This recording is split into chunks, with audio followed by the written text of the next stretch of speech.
ኦሪት ዘጸአት ምዕራፍ 22 ሰው በሬ ወይም በግ ቢሰርቅ ቢያርደው ወይም ቢሸጠው በበሬው ፈንታ 5 በሬዎች በበጉም ፈንታ 4 በጎች ይክፈል።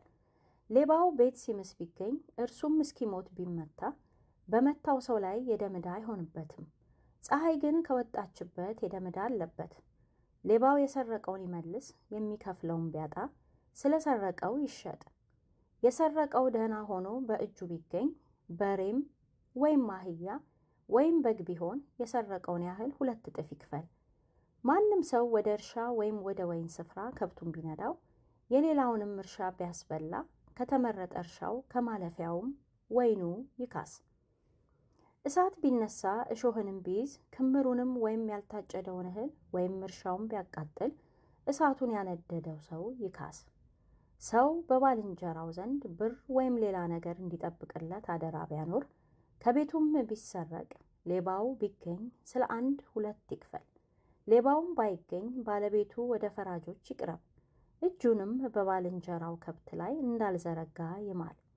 ሰዎች ስለ በሬ ወይም ስለ አህያ ወይም ስለ በግ ወይም ስለ ልብስ ወይም ስለ ሌላ ስለ ጠፋ ነገር ቢካሰሱ አንዱም ይህ የኔ ነው ቢል ክርክራቸው ወደ ፈራጆች ይድረስ። ፈራጆቹም የፈረዱበት እርሱ ለባልንጀራው በ1/2 ይክፈል። ሰው ለባልንጀራው በባልንጀራው ዘንድ አህያ ወይም በሬ ወይም በግ ወይም ሌላ እንስሳ እንዲጠብቅለት አደራ ቢያኖር ማንም ሳያይ ቢሞት ወይም ቢጎዳ ወይም ቢማረክ በባልንጀራው ከብት ላይ እጁን እንዳልዘረጋ የእግዚአብሔር መሐላ በሁለታቸው መካከል ይሁን።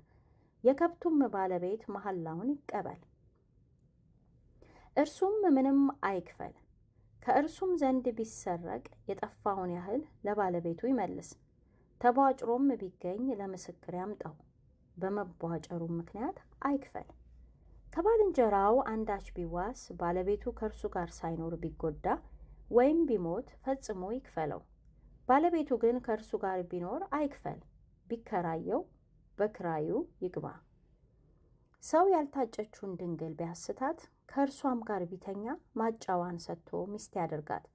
አባቷም እርሷን እንዳይሰጠው ፈጽሞም ቢቢል እንደ ደናግል ማጫ ያህል ብር ይክፈላት። መተተኛይቱን በሕይወት እንድትኖር አትፍቀድላት። ከእንስሳ ጋር የሚረክስ ፈጽሞ ይገደል። ከእግዚአብሔር በቀር ለአንዳች አምላክ የሚሰዋ ፈጽሞ ይጥፋ። እናንተ በግብፅ ምድር ስደተኞች ነበራችሁና ስደተኛውን አትበድለው፣ ግፍም አታደርግበት። መበለቲቱንና ድሃ አደጎቹን አታስጨንቋቸው። ብታስጨንቋቸውና ወደ እኔ ቢጮኹ እኔ ጩኸታቸውን ፈጽሞ ሰማለሁ። ቁጣዬም ይጸናባችኋል፣ በሰይፍም አስገድላችኋለሁ። ሚስቶቻችሁም መበለት፣ ልጆቻችሁም ድሃ አደጎች ይሆናሉ። ከአንተ ጋር ለተቀመጠው ለወገኔ ለድሃው ገንዘብ ብታበድረው እንደ ባለ አራጣ አትሁን፣ አራጣም አትጫንበት።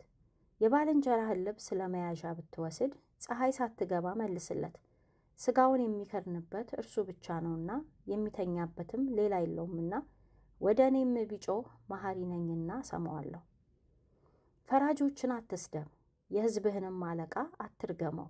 ነዶህንም የወይንህንም ጭማቂ ለማቅረብ አትዘግይ። የልጆችህንም በኩር ትሰጠኛለህ። እንዲህም በበሬዎችህና በበጎችህ ታደርገዋለህ። 7 ቀን ከእናቱ ጋር ይቀመጥ፣ በ8ኛውም ቀን ለእኔ ትሰጠዋለህ። ቅዱስ ወገን ትሆኑኛላችሁ። ስለዚህ በምድረ በዳ አውሬ የቧጨረውን ሥጋ ለውሻ ጣሉት እንጂ አትብሉት።